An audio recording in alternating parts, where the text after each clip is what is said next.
లేకపోతే పనితీరులో మార్పు కూడా కావచ్చు. దాన్నే కన్వర్ట్ అంటారు, కన్వర్షన్ అంటారు. మరి ఒక జాతి నుంచి మరొక జాతిలోనికి మనం వెళ్ళొచ్చు, లేక ఒక మతంలోంచి ఇంకొక మతంలోనికి వెళ్ళొచ్చు. మరి పొలిటికల్ బిలీఫ్ మనం చూసుకుంటే ఎన్ని చూస్తలేదు, ఎన్నిసార్లు పొలిటీషియన్స్ ఈ చట్టాలను చేస్తున్నటువంటి పొలిటీషియన్స్ ఎన్నిసార్లు వీళ్ళు మారుమనసు పొందటం లేదు, ఎన్నిసార్లు మార్పు చెందట్లేదు. ఈ సంవత్సరం ఒక పార్టీలోకి వస్తారు, ఒక 5 సంవత్సరాలు ఉంటారు, వర్కౌట్ అవ్వకపోతే ఇంకో పార్టీలోనికి వెళ్ళిపోతున్నారు కదా.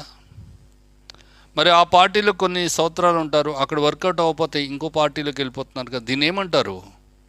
కన్వర్ట్ అయిపోయినాడు, పార్టీ మారిపోయినాడు. అరే మతం మారిపోతే ఏదో మరి ఉగ్రవాదంలాగా ఫీల్ అవుతున్నారు ఇప్పుడు ఉన్నటువంటి